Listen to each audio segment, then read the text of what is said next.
Hey guys, welcome to today's episode. And today we are talking with Dave Sherwin of Dirobi.com.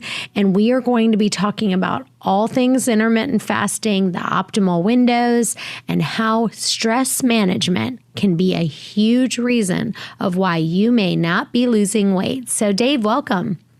Thank you so much for having me on the show. Well, let's talk first about just stress management for just a second. Right before we started recording, we were just talking about how certain people are doing everything right. They've got their intermittent fasting window down. They've got this down, but they are still so stressed that they're holding on to the weight. Can you talk about that a little more? I can. And you know, I've been in the weight loss field since 2009. And immediately when we started to have a lot of success and a lot of people buying our products, it was really fun. And as a business person, it was exciting to do well and have all these people buying our stuff. But as the testimonials and as the stories and as the difficult challenges started to come into our support, I was personally introduced to this world of the difficulties of losing weight. And we would get these people that would just say, I am doing everything. I'm taking your product. I'm following your protocol. I'm really, really strict. And I don't understand it. I'm just not losing weight. And that was something that I'd never really been involved with. We'd never sold a weight loss product before 2009. And so it caused a lot of research and a lot of, trying to figure out why would someone be so stuck. Now, the most extreme case I ever had was a woman who wanted to lose 100 pounds. She'd been obese since elementary school. So this was kind of a lifelong challenge that she was dealing with. And yet she was highly motivated and she really wanted to lose 100 pounds. And she really changed her lifestyle. I mean, she was taking the right supplements. She was doing the right exercise. She was eating a great diet. She had a support system. She was a college student who had 3 roommates who were very loving and kind and supportive. And she involved them in her process and they helped her cook healthy meals and so on. And after 30 days of being really, really disciplined, she didn't lose a pound, which was just surprising to all of us. But she's like, I'm not, demotivated. I'm going to carry on.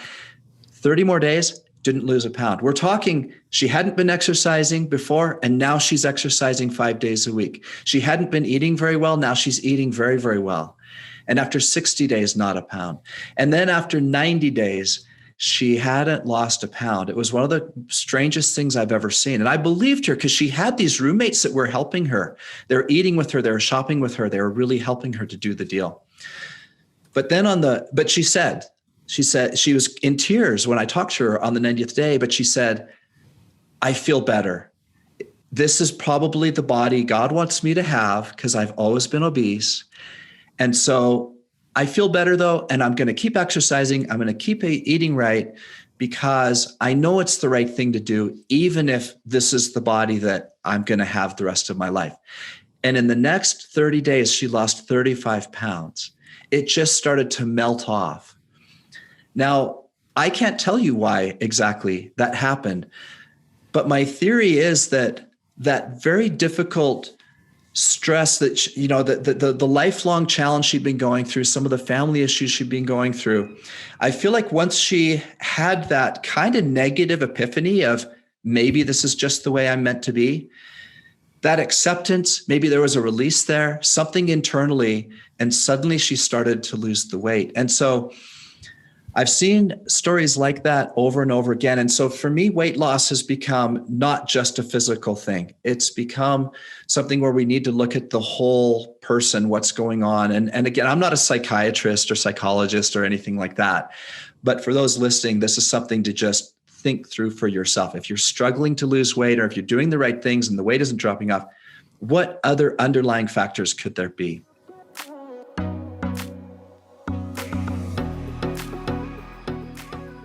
So let's talk a little bit about the virtuous cycle of health. So I know that you have a program where you say intermittent fasting works within a 24-hour cycle of health that you've called the virtuous cycle. So I want you to talk about that and really talk about kind of some things about estrogen and testosterone and when those are kind of the highest and your blood sugar and include all of that. Okay, it sounds great. And so for me, I've been intermittent fasting now for going on, I don't know, probably about 3 years. And personally, it's just been a huge life improving experience. And as a certified fitness nutrition coach, I have been teaching my clients the same principle. And again, back to what I said earlier, I think it's more than just a physical thing. And of course, we are not just physical creatures, right? We are emotional. We have relationships. We have our spirituality, however you perceive that or experience that. And we have 24-hour cycles that we go through in terms of energy, in terms of emotions, in terms of physicality. And what I've learned from my own experience, personally, and as well as working with other people, is that intermittent fasting is more than just a physical thing. For example, let's start in the morning with this virtuous cycle process. We know from science that when we wake up in the morning, our brain is in its optimal state. The alpha waves are humming. We're creative. It's a great time to plan our day. It's a great time to think through some of our most creative work. If you're a writer, it's the best time of the day to write. This is not just, Dave Sherwin, the gospel according to Dave. This is science. It's the way our brain works.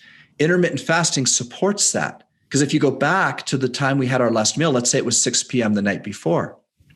What's happened since 6 p.m. the night before is our bodies had a chance to digest everything in the stomach. 25% of the energy of our body is used in our brain. And so at night, we're able to be cleansing, digesting. The blood is purifying itself. The estrogen and testosterone starts to rise in the morning in both men and women. Of course, there's different ratios, but both men and women have estrogen and testosterone. It rises. The blood sugar is very low, and mentally we're at our best. I'm a meditator. And so first thing in the morning, that's what I do is meditate. It's the best time of the day to be meditating. I've also found it's the worst time of day to be doing social media and news because we literally raise our cortisol.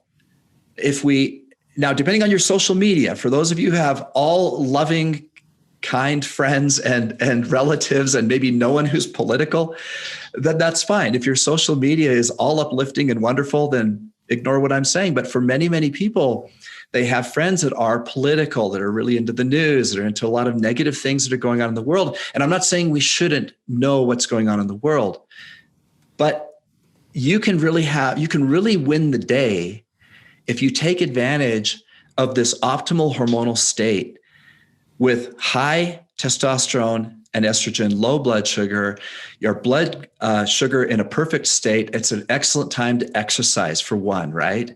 So if you can do your exercise in the morning, your body's really going to thank you. As a matter of fact, by then waiting till we have our first meal so we don't break that state, right? That also is creating some magic, some additional fat burning, right? And we're not adjusting those hormones too much.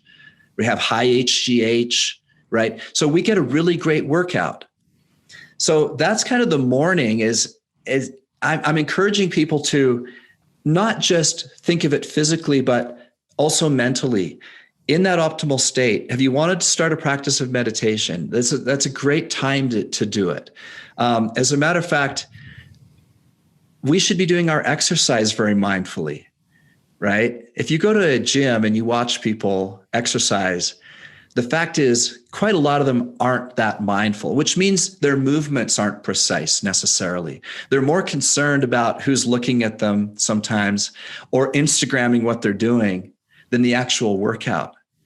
So this time of day where you can really focus and exercise at your best. Every movement is done mindfully with quality motion, right? So is this making sense? I'm talking about taking advantage of that period of time mentally, physically, spiritually to really win the day. Hey guys, I'm so excited. My new book, One Meal and a Tasting, is out now. And if you order the book on Amazon, just the regular paperback edition, if you go in and make a review, you will get the audio book for free. Send a copy of your receipt to questions@chantelrayway.com and you'll get the audio book right away.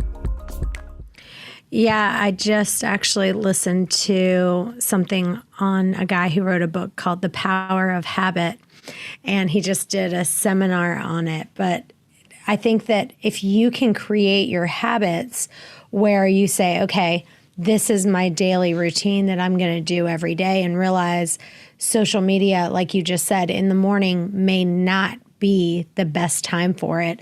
Plan another time that is better. So let's talk a little bit more about your virtuous cycle. I want you to explain kind of what would be an optimal cycle for that and kind of explain your chart that you have. Okay, sounds good. So now we get to that first meal. Now my health certification is through Precision Nutrition. And in Precision Nutrition, we don't teach principles like low carb, for example. Rather, we teach healthy carbs, healthy proteins, and a balanced meal. And I'm sure many of your listeners are familiar with plate portioning. That's more the model that I embrace because it's easier for people to do. My belief is that if things are hard to do or require an inordinate amount of discipline, that most people won't do them for very long. And so I encourage people to not get into things that involve weighing food, calorie counting, etc. Unless you're a professional athlete, a physique model, or someone whose living requires you to be in an optimal physical state. That's what we call level 3 eating and living, and it's quite difficult. And so for those of you that resonate with the level 2, and let me back up to help put this in perspective. If level 3 is professional athlete and physique model, and level 1 is the standard American diet, right?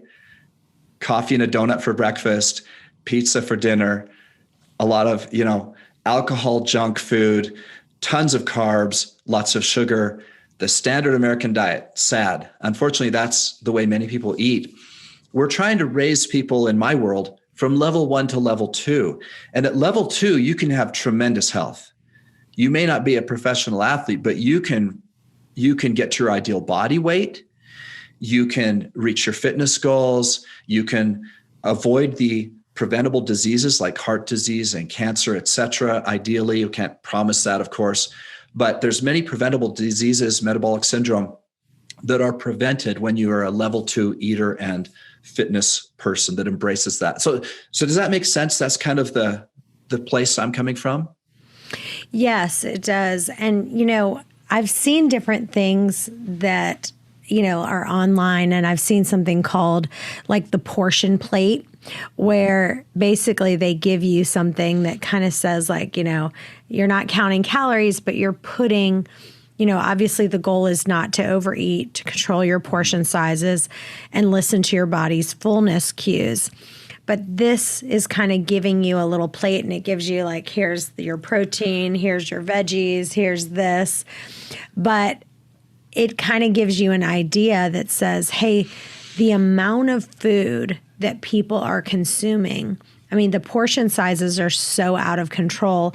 It just gives you kind of an idea of this is a reasonable portion. But obviously you want to get to a place where you're doing all of that based on your body's fullness and hunger cues instead of having a plate. Let's talk about kind of portion sizes and how you train people to get to the place where they are eating less than they were eating these huge portion sizes. A big part of it, Chantel, is we live in a carb-addicted society, and carbs are not satiating and they don't satisfy for very long. And when you start getting quality proteins with each meal, it's a game changer for almost everybody. Protein is satiating. Think about if anyone listening, if I give you a huge chicken breast, like just think about this, a huge chicken breast cooked, and you're going to sit down and start eating it. Like just imagine, are you even going to be able to finish it? There's going to come a point where it becomes hard to chew and swallow because chicken, a big piece of chicken, is actually hard to even finish. Now, if I give you the same size of mashed potatoes, you can down it in about 60 seconds if you wanted to. Now, protein is that way. It's more satiating. And so many people, their problem is really they just eat too many carbs and don't get good quality proteins with each meal.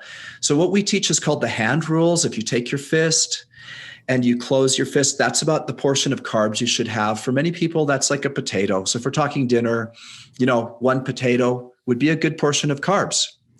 We then talk about protein the size of your palm. So if you're a large person, you have a bigger palm. If you had a portion of chicken, imagine, just again, we're not getting into exact, you don't have to pull out a measuring tape here, just roughly look at it. Is it about the size of your palm?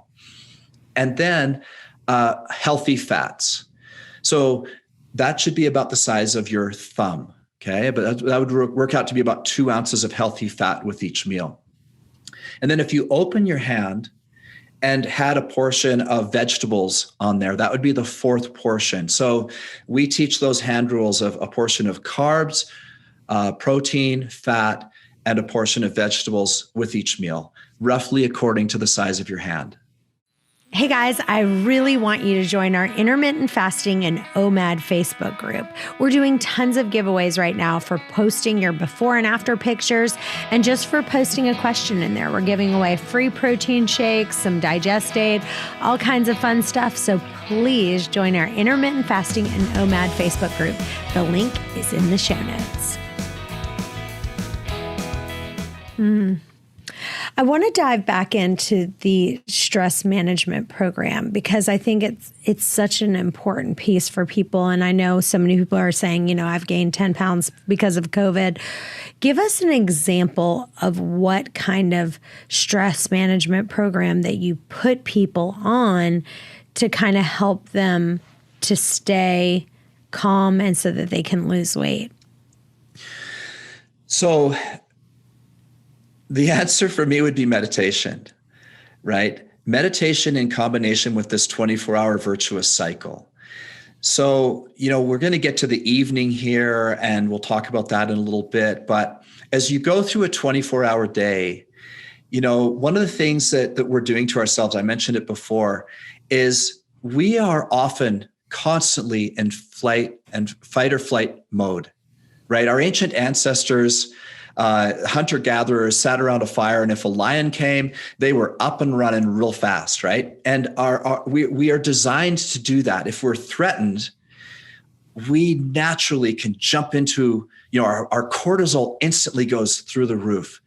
And that's our fight or flight hormone. And we instantly are ready for action, either to fight or flight. And unfortunately, our modern society has all kinds of things that are going on to trigger that cortisol and put us in fight or flight. For example, compare a hunter-gatherer ancestor to someone who drives a car every single day. We don't think much about driving a car. We take it for granted. We hop in our car, we go drive somewhere. But when someone cuts us off, or when we get in a near miss accident, or we doze a little bit and maybe run a stop sign, all of those things are stress causing. And we don't even think about these things. It's same as man-made light late into the evening, right? It's not natural. It's not something we're designed to really handle that well. So we've got many factors working against us to keep our cortisol too high, our stress a little bit too high. As I mentioned, the news, some social media. There are so many people who are so highly strung right now, and they can get under our skin very, very quickly. Doesn't matter what your political views are. The fact is, we live in a society where some people are just, frankly, it's gotten kind of embarrassing. I think some people act very childish on social media, and there's often not much civil discourse. And so again, hopefully that's not you, and everyone projects love and light in the social circles that you're involved in, but chances are that's not quite the way it is. And so I'd say the answer to your question is in the trying to limit your social media and news time into the middle of the day. Don't go to bed having just read something that could be potentially, really bothering you at a time when your melatonin should be very high and should be getting drowsy and sleepy. The worst thing you want to be doing is shining blue light in your face and potentially read something that's going to bug you and keep you awake an extra hour, because 7 to 9 hours of really deep sleep is an important part of our weight loss. It's an important part of recovering from the great workout we hopefully had that morning, right? This whole cycle of from exercise to eating healthy to our hormones that are rising in the morning and then changing throughout the day, and then the melatonin rising in the evening that we want to support so that we feel drowsy when we go to sleep. And then while we're sleeping, our body is cleansing and our mind is rejuvenating. And then we wake up in the morning feeling terrific. Right. So it's that cycle of limiting stress, whatever those are. I keep saying social media because maybe that's just one that really gets me, or the news, right? Like I can read a story that's either disturbing or awful or that I just disagree with, or some, you know what I'm saying. News starts with any like negative, the word negative. News and negative to me both often are just negative, because the newscasters know that happy stories don't sell. It's sad, but the fact is, as human beings, we resonate to negativity for some odd reason. The negative headline about a war is much more likely to get our attention than a positive and uplifting story. And so we need to take matters into our own hands to control. We need to be the guardians of our own brain, of what goes in every single day. So let's talk about sleep for just a second, because I think that there's some people that, like I have a friend that he says that he goes to bed at like 1 o'clock and he gets up at around 7. So he gets 6 hours of sleep a night.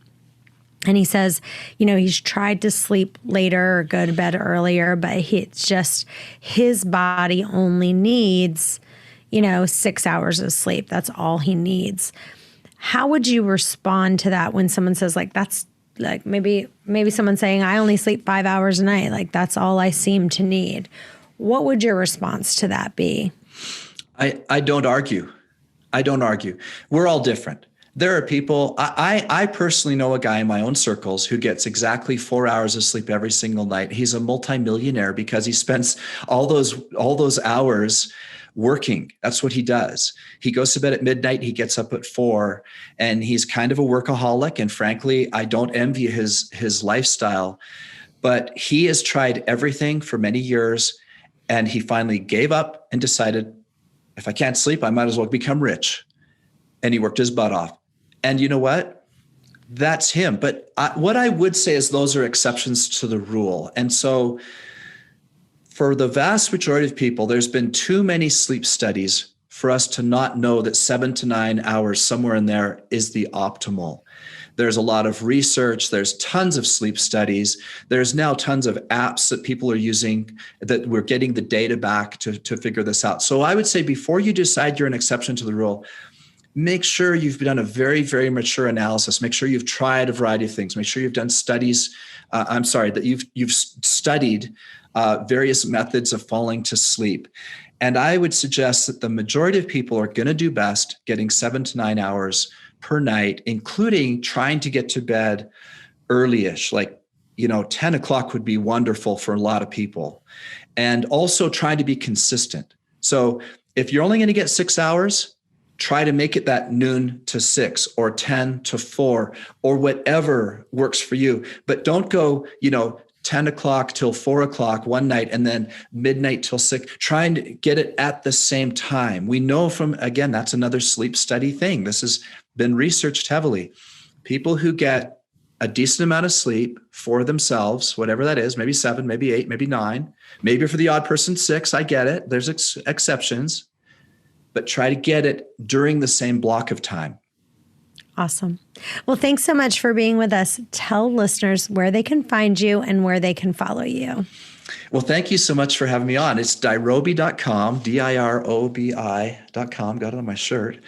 And this Virtuous Cycle PDF, we have a really great resources page, Chantel. So you can download that PDF, put it on your fridge. If you like this Virtuous Cycle thing, there's several things on there we didn't discuss, but you can just put it on your fridge and go with that. We have also the Undiet, which has been tremendously successful for a lot of people. It's a simple way of eating along the lines of what I said.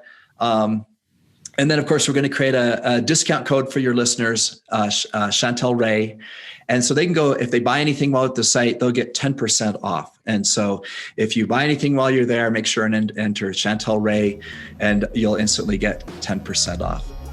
Awesome. Well, you guys stay tuned. We've got another episode coming up in just a few. Bye-bye for now.